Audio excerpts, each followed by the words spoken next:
BBC Sounds. Music, radio, podcasts. Hello, it's Gary Lineker here. You know the drill with these by now. Don't expect your usual match of the day analysis. And we might have to get the bleep machine out from time to time when the boys get overexcited. Thanks for listening.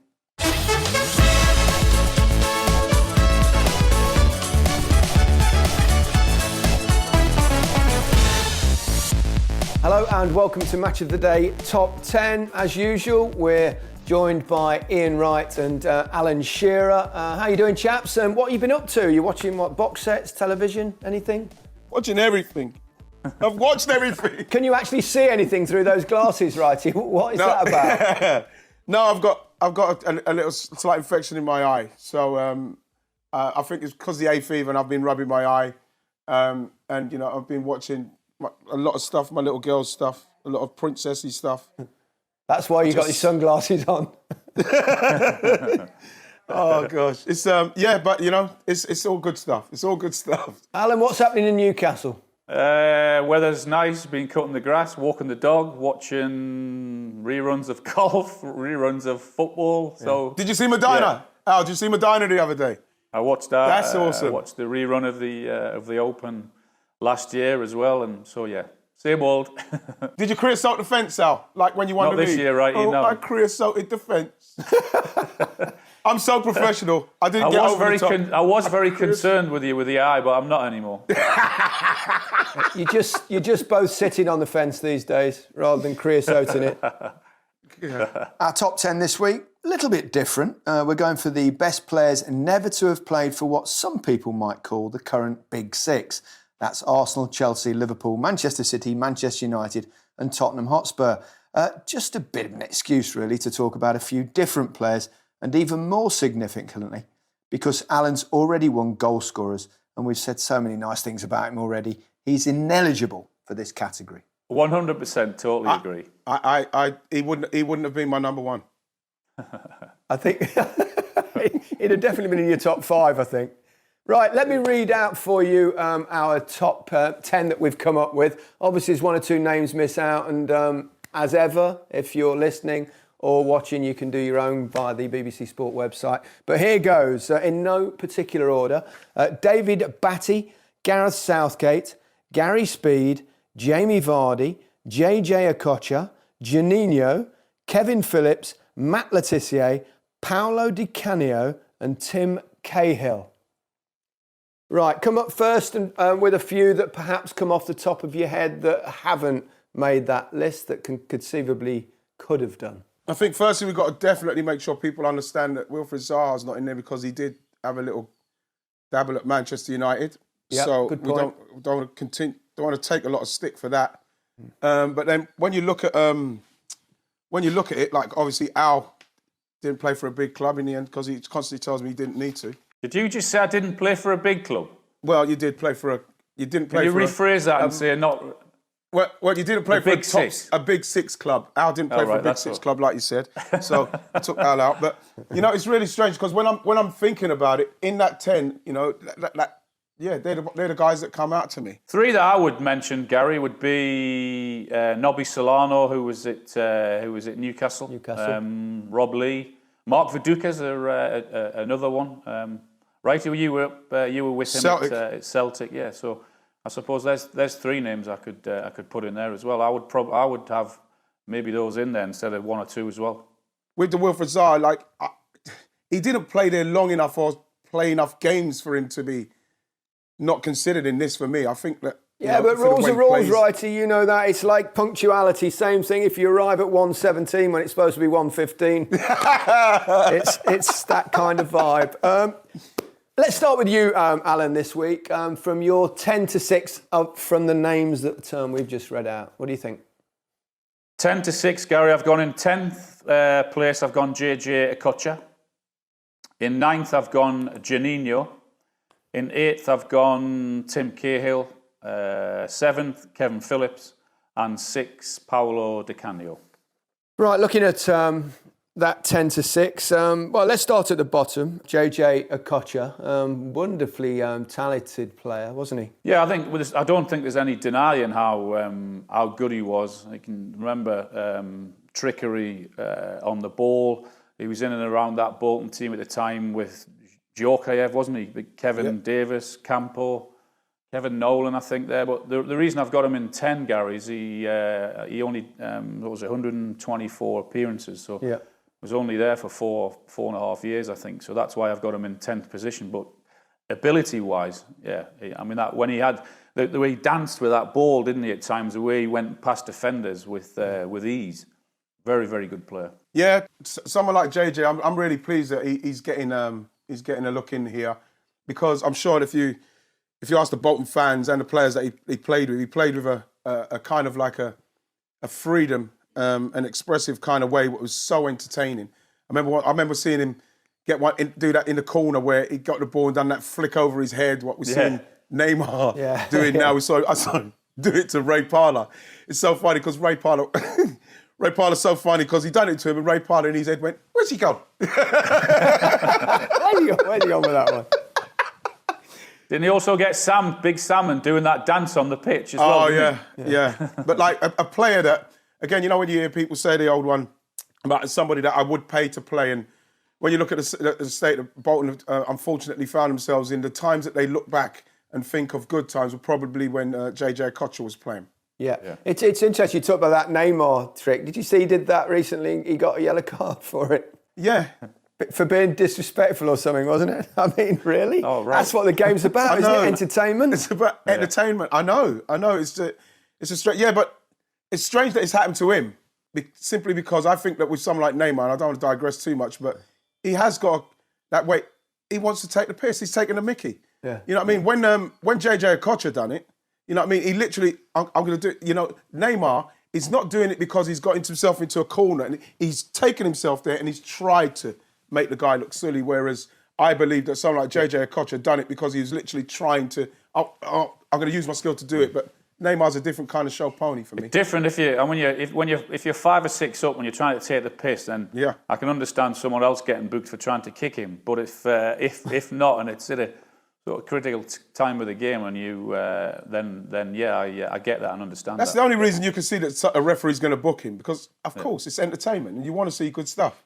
Yeah, I mean, and you want a bit of a sense of humour, don't you, on the pitch as well? I remember when you remember when Gazza was playing for Rangers and he showed the referee dropped his yellow card. Yeah. Gazza picked it up and jokingly showed it to him, and then the ref just booked him. It was like so pathetic. Booked him.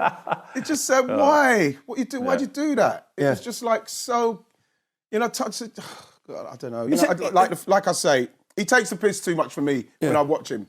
Was there ever a case for either of you when you were on the pitch where you did some kind of trick that you showed off a little bit? I can't imagine you doing it, Alan, but, you're not king of the step over or... Putting the ball in the back of the net. It's the best trick, isn't it? I don't disagree with you, but I bet Wrighty's done something, the odd thing. Well, but the thing is that you're playing games where sometimes, it's not to take the mickey, but you get yourself into a corner and people come and block you in, and you're trying to keep the ball up, and I remember I saw Ronaldinho do it. I used to do that, especially early doors in my Palace career, because I used to try anything what came into my head to try and get to the other side of a defender. So flick it up, flick it on my knee, flick it over, flick it on my head. And I remember there was one time I'd done it and I started running, heading it, past the guy and then headed it forward. And, you know what I mean? It wasn't like taking a mickey. It was just the way of getting to the other side of him. And the fans loved it. I think I was at Huddersfield or playing at Huddersfield or something like that. It was just pure brilliance, you mean?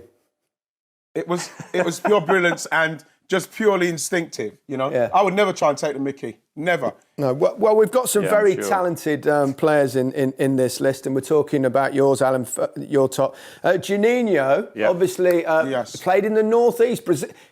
Might have been the first Brazilian to play in the North East, do you think, was he? Probably. No, it was a Mirandinha, I think, played at Newcastle. Mirandinha, yes. Yes, Mirandinha, good shout. Yeah. Played against him in England-Brazil game, I think. I've got a feeling we both scored, but I might be wrong. There was a Newcastle song about Mirandinha. We've got Mirandinha. He's not from Argentina. He's from Brazil. He's brill. I tell you what, sing that through a cheese straw, Alan. You might be number one at Christmas.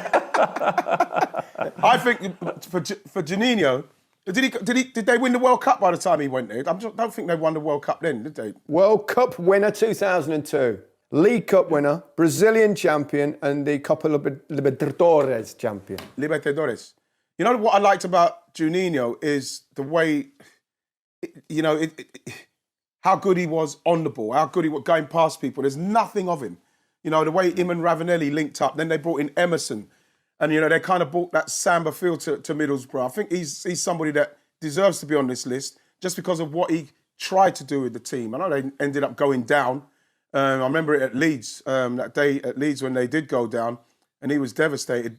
Such a young age as well. Didn't he bring all his family with him when he went to Middlesbrough? 22, I think he was, when he somewhere in and around 21 or 22 when he decided to go there. So it was very brave of him and the family to go there at that age and try something new.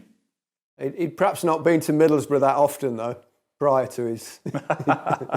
Yeah. You said that, not me. I love Middlesbrough. I love Middlesbrough. The Parmo. I love Middlesbrough. I love the Parmo. Do you know what the Parmo is? That big kind of like meaty kind of thing, what they eat. Parmo. Middlesbrough Parmo it is. Yeah, it's called a Parmo. I'm sure Juninho will know. You don't need to worry about it. But like I say, I think that for him to go to that club and do what he'd done was brilliant. And I feel that when you look at the ability that he had, again, he should be on this list. And again, Middlesbrough fans, we look at someone like him, and if he wasn't on it, I'm sure they would let us know in droves. Absolutely. You had Asprilla there as well. He was a bit of a character, wasn't he, Al?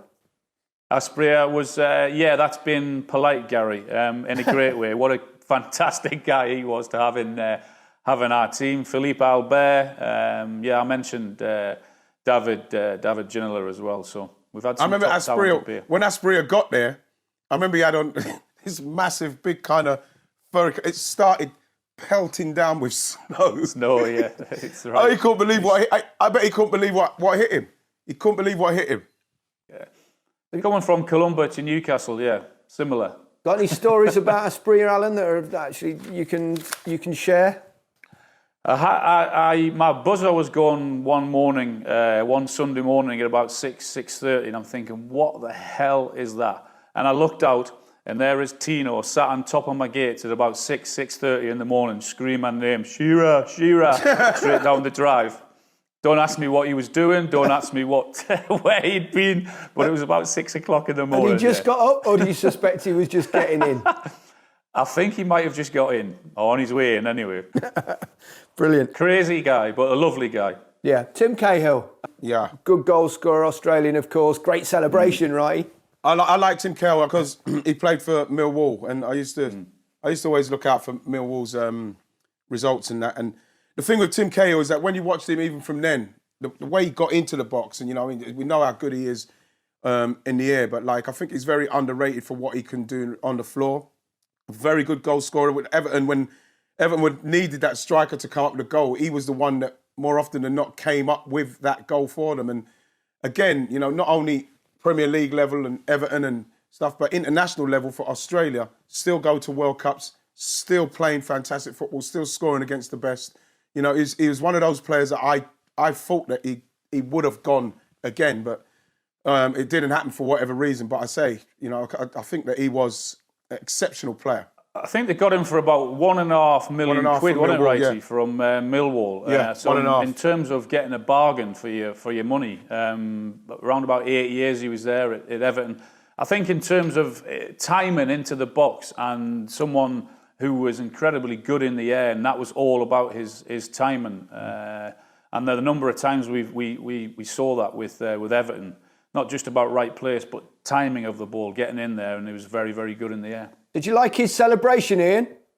Loved it. Down the corner flag, bang, bang, bang, bang, bang, bang. Looked like he had really good form. Like you could see that he's done some form of boxing. But we're talking about someone who was in the last 50 Ballon d'Or 2006 in respects of the way he was playing at the time. So, yeah, again, I'm just very surprised that he's someone that didn't go to the next level of club, with all due respect to Everton. Right, we go from one goal scorer in Tim Cahill to another. A really good one, prolific over very many seasons, Kevin Phillips. I was very surprised early doors because I think he started out at Watford. And, you could see every time I saw Kevin Phillips, everything I saw about him, he was always the same. He was very clinical in and around the box. And we saw that with the season where he got his 30 goals. You know, he was scoring goals from everywhere. And a lot of one-touch finishes, you know, arriving at the right time, getting to the near post, all those kind of finishes. You know, he was somebody that obviously the Sunderland fans were, you know what I mean, he was like a god up there. But he scored goals that season where I was thinking, my gosh, this is, again, somebody, he's going to go soon. Someone's going to take him away from there. Didn't quite happen, but I was really, really impressed with the way he finished. He's a fantastic finisher. He was an apprentice, Gary, when I was at Southampton. I'd just finished my apprenticeship, started off, had my debut for a couple of years, and then he was on the old YTS scheme at Southampton, which I know we'll talk about in a minute. But in terms of attitude, for a football club like Southampton did, they sort of said to him, look, we didn't think you were good enough. He had to go elsewhere, play non-league football, then to come back into the professional game and show the attitude that he did. He also had a serious injury. So from getting told you're not good enough at Southampton to go somewhere else, to having a serious injury, and then come back, then play for England, win a Golden Boot, of course, at Sunderland as he did.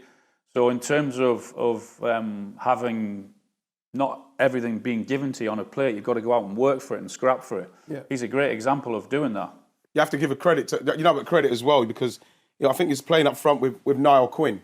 Yeah, and Niall Quinn, great partnership, didn't they? Oh, Niall Quinn, unbelievable, fantastic player, fantastic front man.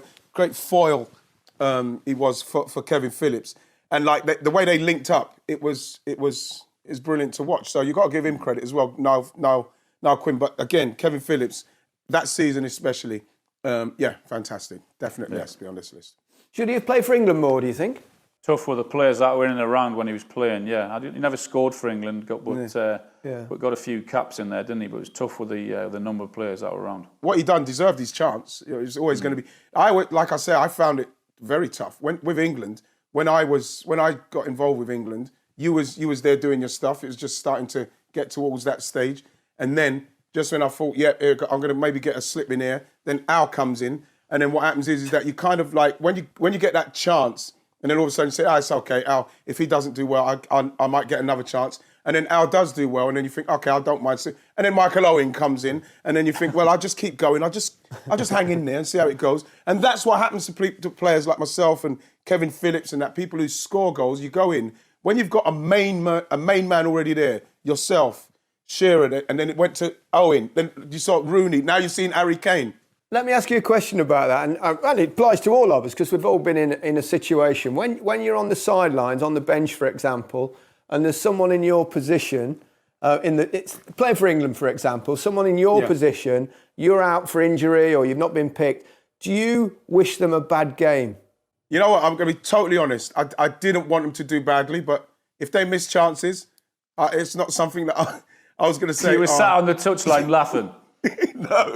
No, you want people to do well. But like I say, if they miss chances, I'm not going to cheer and be happy about that. Of course I'm not. But the fact is, you think to yourself, well, that gives me a chance. They know that once I come back, I'm going to make sure I take mine so as I can stay in there. Well, all right. Any striker that says that they're on the sidelines coming back from injury, hope that the guy who's got the shirt scores and he's happy for him is a liar. It's slightly different though if you sat on the touchline or you're coming back from an injury, but if you've been left out because the manager's said to you, well, I'm going to give you a rest, or you haven't been playing well enough, then it's slightly different if that another player comes in and then does so well. It's like with you, Righty, when you mentioned there about when you played for England, I was injured and then you went to Italy and you got that unbelievable result and you were magnificent that night. Thanks. I was wanting you to do well, you see, so it's not all the time. Did you send in good energy for me, Al? I was sending you positive vibes. It's brilliant. I'm going to be really honest here. I'm going to tell the absolute truth because you're both fudging it a little bit. If I was on the bench like my early days with England or early days, I used to will the person in my position to have an absolute shocker. I still wanted the team to win. I'd desperately love us to win 1-0 and it be an own goal. There you go. There's honesty for you. That's not honesty. That's just selfishness. Yeah. I wanted it to always be in a situation where when I came on, it wasn't, oh my gosh, you have to save the game kind of situation. You wanted So you come on when you've got a chance to win the game for the team, rather than saying, "Oh, if he doesn't do well, we're losing," and I go on and I don't score neither. Alan, give me an honest answer. When Ruud Gullit left you out and stuck you on the bench, did you wish ill on the team? I was a Sunderland fan that night, Gary. Don't tell me. I love that honesty. That's great. Right, we've got one more to mention in your 10 to 6, Alan. That's Paolo Di Canio. Now, he was a wonderful footballer, but quite the personality as well.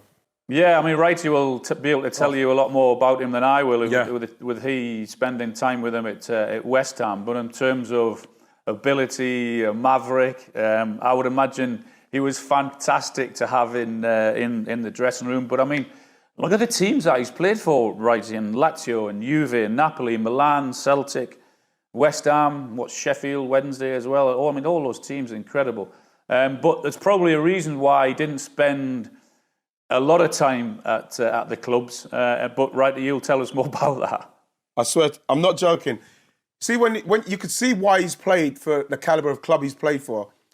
I think that the way he prepared and got himself ready from a Monday to a Saturday is up there with the very best. You know, in the gym, on the training ground, everything he'd done was first class, top drawer. Trained how he played every single time. To the point, I remember I used to try and wind Harry up because, like, it wasn't, you know what I mean, if he didn't win a five-a-side game, he'd walk off the pitch. If Harry don't give a foul in training, you know what I mean, walk off the pitch, doing the arms, you know, doing the stuff and everything, like walking down. And I remember one time me and him had a little argument, me and Di Canio on there, because it wasn't a foul. Harry gave a foul, and I said, "What's going on here? You know what I mean? Are we gonna? Would they give that on a Saturday? No." And Harry said, "Oh, shut up, Ian. You know what I mean? What do you want him to start walking off?" And I said, "Yeah, but Harry, he's not going to get that on a Saturday. You're giving it to him now. If he doesn't get it on a Saturday, what's he going to walk off?" And then Di Canio started digging me out, started digging Harry out, walked into the training ground. But the thing with him is that he was so highly strung, training or playing. You could see why some of the times he just snapped like that. He was so highly strung. Yeah. Ian, give us your 10 to 6. Okay. 10 to 6, I went with JJ Okocha, Juninho, Gareth Southgate, David Batty, and Tim Cahill. Gareth Southgate, not even in the top 5? Not mine, no, not with my top 5 who I'm in there with, who I've got in there. I love you, Southie, but hey. He's entitled to his opinion. He is, absolutely. Yeah, and I'm entitled to disagree with him. Yeah, that's because you're in Newcastle, I'm here. If we was in the studio, you wouldn't be doing that. So let's talk about Gareth Southgate then. Obviously, I don't know what he's doing these days, but as a footballer, he was an intelligent player. I remember him, right, when he came to Palace, he must have been 14, 15, maybe 15 at the time. And I remember Steve Coppell introduced him to me and Andy Gray. And I think Steve Coppell introduced him and told us about how many O-levels and whatever it was, what he had. And I can't remember what Andy Gray said, something very derogatory towards him. And I remember Steve Coppell said, "It doesn't make no difference because I guarantee you that he will play for England." Didn't say that he will manage England at some stage. But like everything I saw of Gareth, coming through Palace, going on to captain Palace at a very, very young age. Doesn't he start as a midfielder at Palace? Yes. Yeah, he started as a midfielder and then went back to centre-half. And you could do that. When you're an intelligent player, you can do that. You can go from midfield to centre-half and read what's going on. Southie, no problem with that. It didn't surprise me when he got into England and became an integral part of England because he is a leader. He's a leader and he's a very, very good player. Very, very good player. My debut for Blackburn, the very first weekend of the Premier League when it started in 1992 was against Palace, and Gareth was centre half. I managed to grab a couple of goals, but in terms of someone who got the very, very best out of himself, was a great professional wherever it was with Palace or Villa or Middlesbrough, over 400 Premier League appearances. So that's why I've got him higher than that because of that. Al, did you speak to defenders? And because I see you saying there, yeah, I got a couple of goals against him. Did you say to him, no, hey, you're really good. You keep going. You might not have to come up against me every week, but you've really done well today. No. I did only sometimes, right? But not with Gareth. Not because Gareth was all right. You could talk to him. He was nice. It was the ones that used to kick me that I used to say things to. Yeah. Ian, that first day when he was at Crystal Palace and he walked through, did he have a waistcoat on? You know the thing with Gareth is that you see how he is now. He had the same kind of vibe about him. Exactly what he is now. Very assured, very self-assured, very confident in any company, whether it was the senior pros or whoever it was. And when he was with his peers, you know what I mean, he's obviously one of the main guys there in respects of, from the football point of view, focusing, playing well, doing the best you can. He was one of the players that when you saw him as a youth team player, you know when you see some players, you say, he already looks like a professional. He already looks like a first-team player. And that is what Gareth was like. He already looked like a first-team player at 15. OK, the only other player in your 10 to 6 that Alan's clearly got in his top 5, David Batty. Yes. Won a couple of titles, one pre-Premier League, one post-Premier League. I just like David Batty because, like I was saying, like football kind of maybe got in his way. I'm not sure. In the respect of did he love it deep down? Yeah. But you know what? Every time I was in and around David Batty when we was with England, and obviously we played against each other before we got into the first team, then obviously went to start playing with each other at England. He was always, I just thought he was so cool. Didn't speak, hardly spoke, but he had this frowny look, really frowny look, like where he looked down at you. And he's somebody as well that, you know, if that ball was there to be won, he's winning it.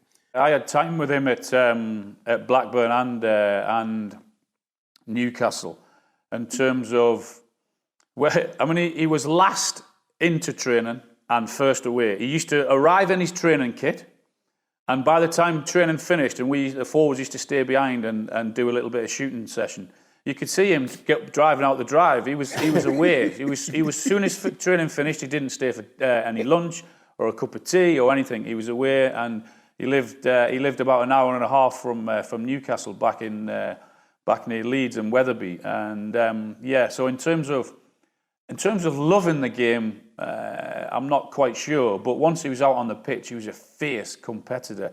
He would put his foot through as hard as anyone.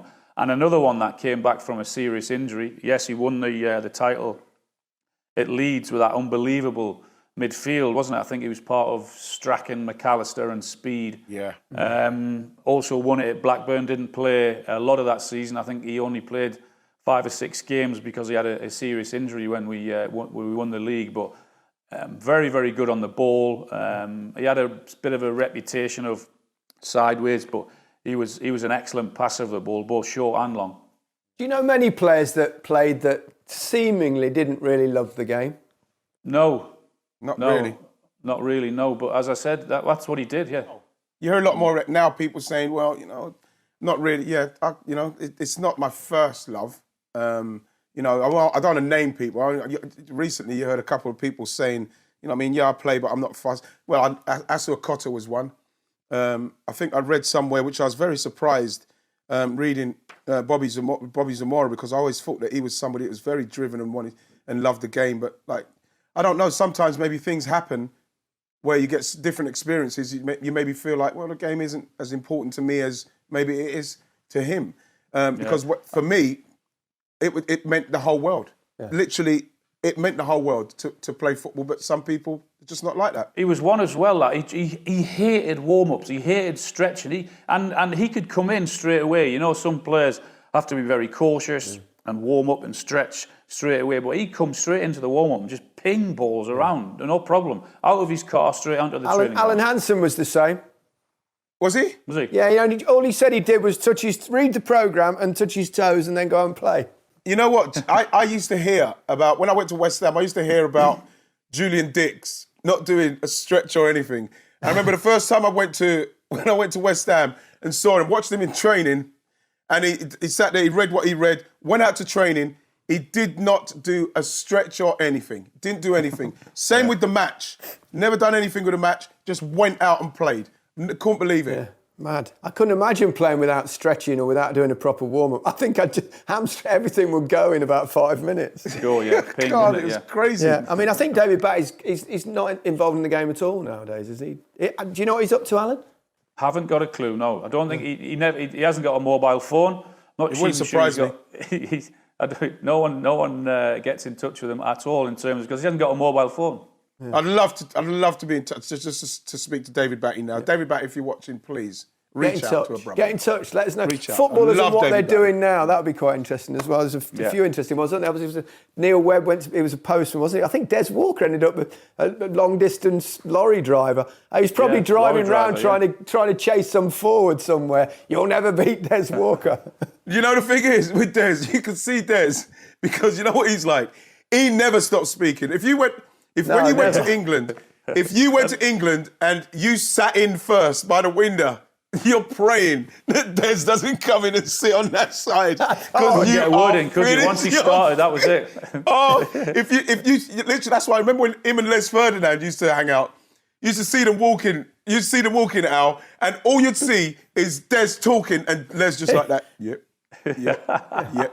Des does not stop talking. That's why he's a long-distance lorry driver. He can just talk to himself for hours. Perhaps we should have a top 10 most talkative footballers. That would be the next list. Right, let's move on to our top fives. As we've just done you, Ian, let's stick with you. You go first. 5 to 1, please. Okay, 5 to 1. I've gone with Di Canio, Kevin Phillips, Gary Speed, Matt Le Tissier, Jamie Vardy. Wait, Jamie Vardy. And the thing is, that was a tough one for me because I love Matt Le Tissier. Yeah, well, I mean, my second's pretty acceptable. I'm sure he'll be delighted. I mean, wonderful footballer and a scorer of absolutely brilliant goals. The greatest. You know, when you watch Matt Le Tissier, I used to have Matt Le Tissier's 100 goals. And you watch that is as entertaining as you can get watching football. Because for me, he was somebody that was naturally one of the most gifted players I'd ever seen. Why did he not play more for England? I just think it was the time. It was the managers. I think that you can only look at it and think you have to fit into a certain way of playing when you do play for England. You do. You can't expect Matt Le Tissier to come in and then play him like he plays at Southampton because people saying, oh, you should build a team around him. It's a lot different when you start playing at international level and you've got a player like that and you're building the whole team around him. It's got to work. Zidane, you can see that the French can do that and they put the right people around him, but we would not have a manager brave enough to do that and say, I'm going to build my team around Matt Le Tissier. And most of the managers at Southampton sort of did that, didn't they, with Matt? I was down with Matt at Southampton. He was a second-year apprentice when I was a first-year apprentice, both on YTS, and he made his debut the year before I did, I think. And I've been through my career and thought of some of the players with the talent that they've had. And in terms of trickery, touch, technique, control, shooting from distance, I struggled to come up with a better one. Perhaps didn't help him either that he chose to stay loyal to Southampton. 16 years, I think he was down there. 270 appearances, 100 goals and 64 assists. Pretty impressive record. Incredibly laid back, and he's the best penalty taker that I've ever seen. In terms of, I mean, I think he only missed one penalty, which was against... I think it's 47 out of 48, wasn't it? Yeah, he missed that one against Nottingham Forest. Mark Crossley, I think the goalkeeper was. So Mark Crossley can save a penalty though, can't he? Yeah, good knowledge, Righty, good knowledge, very good. I'll tell you what, he did save the penalty, and it was, I struck it sweet as a nut, actually, and I thought that's in. And when he saved it, I was absolutely shocked. We played them, I think, next year in the League Cup. I think it was Rumbelows it was called at that point. I think it was, and we played them, and we had a penalty again. I thought, right, revenge, and I did the old little Panenka. Did you get it? And he was gone. But I used to like him because I went on loan to Forest for a month, and I found him very strange. He used to quite frighten me, and I remember he brought in some game and left it on my peg, and I went in, I didn't realise, and I looked up and I was screamed. You know what I mean? It was just like crazy thing. I said, what are you doing, man? Bringing dead things in on me, man. Jesus Christ. Alan, do you think it was a problem for Matt Tissier with England? You mentioned about his longevity staying at Southampton, which shouldn't really work against anybody. Do you think it was the old rigidity of the 4-4-2 system perhaps did for him a bit? Well, perhaps work rate wise as well, Gary. He would tell you himself that he hated running, didn't want to run. he just wanted the football. I talk about the ability, but in terms of his attitude, he was so laid back, and then perhaps that's one of the reasons why he was not afraid to try so much in terms of trying this spectacular, and that's why it worked for him so many times, because he just wasn't bothered whether it came off or not. He would try it again. I remember playing for England under Venables, leading up to all what was going on with the 96 Euro 96. And I remember him playing, I think Al played up top, the Christmas tree it was. Al played up top. I had Matt Tissier on the right and I was on the left. I think we played against Romania or something, Dan Petrescu. I remember I was chasing Dan Petrescu back that way most of the game. And I think Matt Tissier was ending up chasing their left back because obviously they've said, these are two forwards who played in this position. Yeah. If you go, they won't go with you. And so that's the kind of thing that happened to people like Matt Tissier with England. You don't play Matt Tissier on the right like that to have to chase back left back. It's crazy. Should he have taken him in '98? Do you think? Possibly because of his ability, but in terms of if you wanting someone to, I don't think he would have started. But if you were wanting someone to come off the bench and do something and produce something spectacular, then he could have done that. I mean, we could sit here for an hour or two talking about some of his incredible goals. It's just unfortunate that a lot of them were against Newcastle. You know the thing is, I think you say that, Gareth, about '98, and I remember it was the time with Gaza out. Remember, Glenn Hoddle done everything he could to try and make Gaza understand that we're going to need you. I think he told him a year before, get yourself fit, keep yourself. We want to make sure that we're going to build things around you. In the end, it didn't happen. I remember being in La Manga and Gaza was still breaking curfew and doing stuff like that. And it was one of those, once he let Gaza go, I think there was a massive furore about it. How can he not take him? I remember even Bobby Robson, so Bobby said, what he's done there is very brave because he's one of the world-class players he's had to not bring with him for whatever reason. And that is the time I thought that Matt Tissier probably... Is that when Gaza smashed his room up when Glenn told him that he wasn't in the squad? Yeah, I was in next, I remember. Because I went in next. I thought Glenn was calling me in to tell me that, he's not taking me for some reason. But he's called me in to tell me that he was and what he wanted me to do. And I remember when I went in, we were actually talking about me being in the squad, clearing the room up. I was clearing the room up, fixing the mattress. Me and the gaff would put the mattress, putting stuff back on the table, talking about, listen, Ian, I want you to be effervescent as you are. I want you to do. You might be needed. You and Michael. All this sort of stuff he was talking about all the time. We're tidying the room up with the things that everything. He smashed the room to bits. It was like I was like that. I bet you were saying, it's terrible, Gaffer. I mean, what sort of behaviour is this? I would never have done anything like that. No, it was the opposite because I was quite embarrassed because obviously I was thinking about how the Gaffer had to deal with that. Can you imagine? Yeah. Gaza going mad in the room. How's Glenn Hoddle deal with that? So I didn't want to say anything. I just naturally went in. When I went in, I'm surprised. Why did he let me in with the room in such a state? So I just went in, just started helping, tidy stuff up. But like I say, the point I'm making is maybe someone like Matt Tissier coming because someone like Gaza was going out is a higher accolade I could pay him, to be honest. It was quite funny, really, in when pre-season at Southampton because I hated pre-season all my career, don't we all? And I just hated the long distance running, and I hated it because I was no good at it. But there was one person who was always lagging behind me, and it was Matt Tissier. So but in terms of ability, he was an absolute genius with the ball at his feet. All right, Alan, where is he in your top five? Give us that now, and then we'll sum up where we think and whether you agree with Ian on Vardy being number one. My top five, Gary, is I've got in fifth, I've got David Batty. Yeah. In fourth, I've got Gareth Southgate. In third, I've got Jamie Vardy, 2 Matt Tissier, and 1 Gary Speed.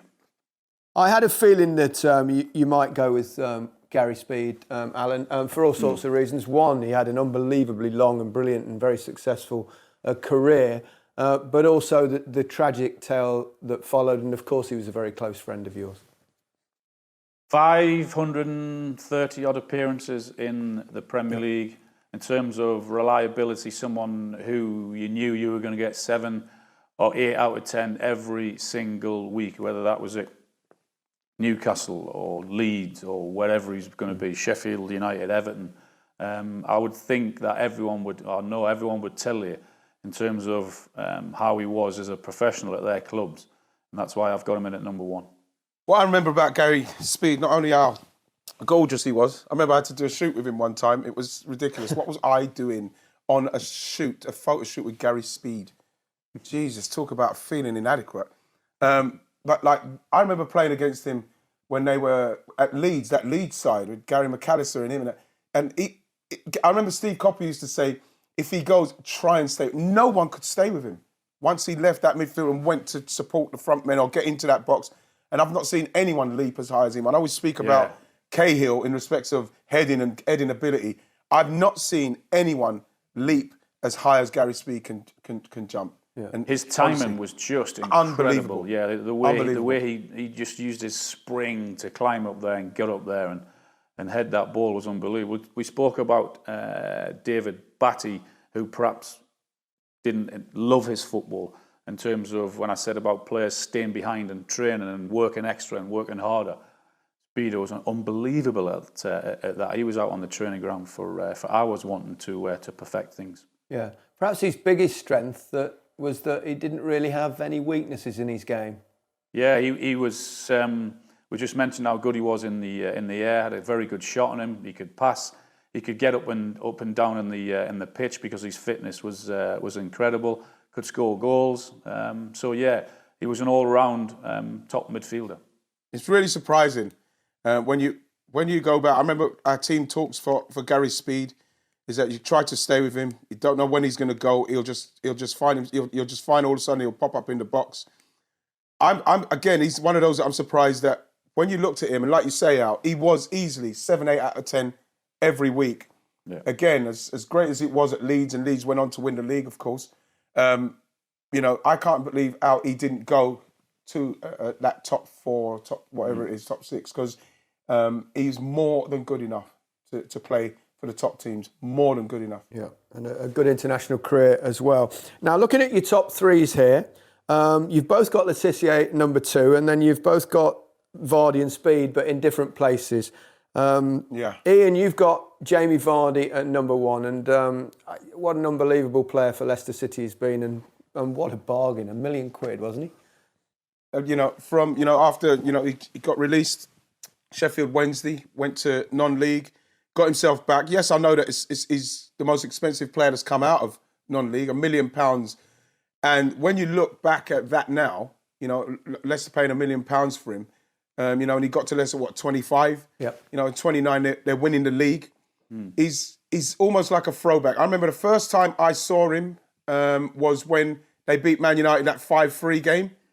And I remember tweeting after that saying, he's this, he's that. This guy playing like this, he will play for England. Got hammered. Got totally hammered. Oh, here we go again. Another pundit jumping on somebody doing it just because they've seen a little. And to be honest, I saw everything from Jamie Vardy. Yeah. In respects of a forward, up front. Everything. Willing runner. Yes, people say about back to goal. Maybe he could have done more back to goal. But why when he can do what he does, how he plays? And what I do like about Jamie Vardy is not all the different goals he scores, but he's getting even more cuter now, being in the box, nicking those goals. But it's his tireless work for the team. His movement's unbelievable, right? Honestly, isn't it? In terms of everyone knows the way that he plays. He wants to get in behind because that's a big part of his game. But there's not many being able to stop it over the last few years. You can't stop him. And the thing is, when he does make runs and like someone like Maddison might take a shot or don't slip him in, I never ever see him complain. I never see him turn around and go, "Oh, you should have given it to me," with somebody who is, let's face it, the main man. And what Brendan Rodgers has done with him since he's come back, because we saw with Claude Puel, that weren't working. And you got Jamie Vardy, who is somebody that is, no matter what's going on, not going on behind the scenes, but once he's on the pitch, he only plays one way. He reminds me of how Tevez plays and how Suarez play. Once they're on the pitch, they run their socks off. And I cannot believe that under Puel, it went so badly for them. And that's why Brendan Rodgers came in, knows exactly what he's doing, experienced manager, got him back on board, and and now flying. Looks even more dangerous. And he's benefited this season. I know we're in this situation at the minute where there's no football, but in terms of when there was, and him not going away with England because of his decision not to play for England again, he's benefited from that, because when England were away, he was resting, he came back fresh, and that's why he's sitting at the top of the goal-scoring charts.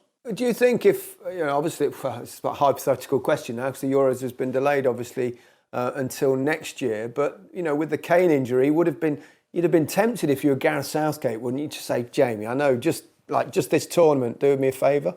Yeah.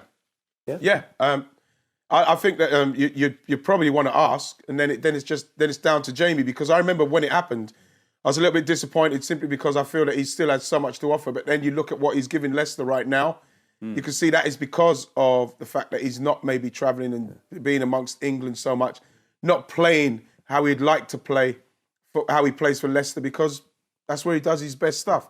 And he's made the decision simply because he believes that, I might as well save that for Leicester, because it's not going to happen for England. I'm going to go, I might get 20 minutes. If Harry Kane's fit, am I really going to play? Am I going to play on the left? Am I going to play? No, because you've got Sterling, you've got Sancho, you've got Rashford. So you think to yourself, at the age he's at, I was pretty selfish about thinking, I wish he'd stayed. He shouldn't have. But now you think of it, with time, I think he's made the right decision for himself. There are great similarities, actually, aren't there, with your story and his? Both, late into the game, had a bit of trouble earlier on in your lives. Yeah, and the thing about it is that when you see the way that Jamie Vardy... Do you know what I love about Jamie Vardy more than anything else? Especially when he's playing away from home. I can relate so much to it. Is the amount of stick he gets away from home. And when he does score, gives it back. Give it back. That is what I love. I love when he gives it all the stuff. I said, yes, Jamie, man, give it back. All that stuff. Because you know what? He's an honest player, works his socks off. People probably want him playing for their team, because when you've got a forward up front who plays like that, with that intensity, something's going to happen for you. And that's he does that thing, doesn't he, with that listening thing. I used to do that, but no one could see what I was doing because my ears were in the way. I hate my hands. But he's somebody that I admire greatly. Yeah. I'm pretty sure that Gareth would have, if he didn't ask him the question directly, someone else would have asked him on his behalf if England were in the situation of going to the Euros. But in terms of him benefiting, I know how that feels, because I did that with England also, because I had the 2 serious injuries, and I knew that I was losing half a yard of pace, and I couldn't continue to play for both Newcastle and for England at the level that I wanted to. So something had to give for me to have the longevity that I did in staying on the top of my game. So I knew exactly how he would have been feeling this season in terms of coming into games a lot fresher than some of the guys that have been travelling and playing for England. I've not officially retired from England. So you're available for selection? I'll never retire. So as long as there's an England manager out there, if he asks me, I've never retired, and I will never retire from England. I just actually wanted to raise a point you mentioned earlier about when you first saw Jamie Vardy and you thought, wow, this kid's special. And as soon as you say that about any young player, you always get that torrent of abuse from people that say, here we go again. How can you ever give anyone praise? It's one of the most irritating things about working on football on television. Exactly. And the thing is, you're watching a game, and I remember that game in particular, Leicester were magnificent that day, and he was exceptional. And we've seen players in the past playing games against a Man United or a team that's at the top of the league, one of the big teams, and obviously they've raised their game for it. But Jamie Vardy, the way he played that particular day, is what we've seen of Jamie Vardy from then to now as a consistent number 9. He literally ran them ragged, didn't stop running, great finishing, and you look at that and you think to yourself, well, if he carries on like that, he has to play for England, especially in the current climate. Yeah. Well, he sneaked into this top 10 because he turned down the opportunity, didn't he? It was almost agreed, and then he got talked out of it to go to Arsenal. Arsenal. Would you have liked him? You'd like to have seen him at Arsenal, wouldn't you, Ian? Well, I think I'd have loved to have seen him at Arsenal. You know, in the end, we went for Pierre Emerick Aubameyang, and you know he's not done too badly. But you look at Love Jamie Aubameyang, Vardy, wonderful goal scorer. Yeah, he's amazing. But you look at Jamie Vardy and what he's done for Leicester and what he will continue to do in his legacy at Leicester. I think that he's made the right decision for himself. I think when you look at where Arsenal are at the moment in the transition with the new manager, and if Jamie Vardy would have came, that would have been maybe 3 years ago.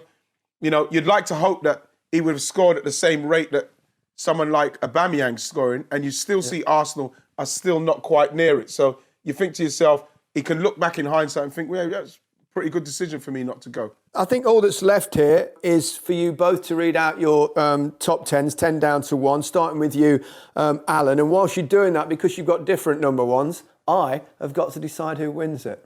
So I'll have a little ponder whilst you're reading your top 10s. Over to you, Alan, first. Number 10 is JJ Okocha. 9 is Juninho. 8, Tim Cahill. 7, Kevin Phillips. 6, Paolo Di Canio. 5, David Batty. 4, Gareth Southgate. 3, Jamie Vardy. 2, Matt Le Tissier. And 1, Gary Speed. Mine is 10, JJ Okocha. 9, Juninho. 8, Gareth Southgate. 7, David Batty. 6, Tim Cahill. 5, Paolo Di Canio. 4, Kevin Phillips. 3, Gary Speed. 2, Matt Le Tissier. And 1, Jamie Vardy. I don't mind admitting I'm slightly biased on this one, but Jamie Vardy has to win it for me. Understand, obviously, Gary Speed, wonderful professional, wonderful career, and a very close friend of Alan, and we'll all miss him still to this day. But I'm going to go Jamie Vardy, and then it'll be Gary Speed, and then Le Tissier in third, and that, I think, is one hell of a top 3. Do you think to be a truly great player, you have to play for a great club? Or, well, they're all great clubs that they play for, but have to play for one of the giants in the game? Obviously, it's not directed at you, Alan, at all, this question. I'm waiting for Righty to butt in. Yeah, go on, Righty. Sorry, Al. No. I feel Al. I'm going to do mine and just slip in so you can slip out so you can do your stuff. But I think that what Alan's proven and what Jamie Vardy's proven is that you can stay with teams that are maybe not the illustrious, so-called illustrious teams, and still get to the mountaintop. And that's the main thing, really. The situation might change. In 5 or 6 years, we might be counting the trophies that Newcastle have won. You just never know. Let's hope so. Hey, I love the tune, bro. I hope that can happen, man. I hope it happens. OK, gents, it's been an absolute pleasure as always. And don't forget, you at home listening or even watching, you can choose your own top 10 of those that didn't play for the supposed Big Six and post it on the BBC Sport website. From us, Alan, thank you very much. Ian, thank you very much. And we'll hear from you soon. Thank you for downloading Match of the Day Top 10.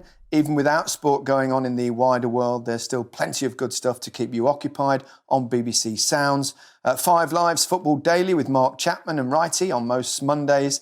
The latest series of That Peter Crouch podcast. 5 Live Boxing with Costello and Bunce. And Rugby Union Weekly, to name just a few. Thanks for listening.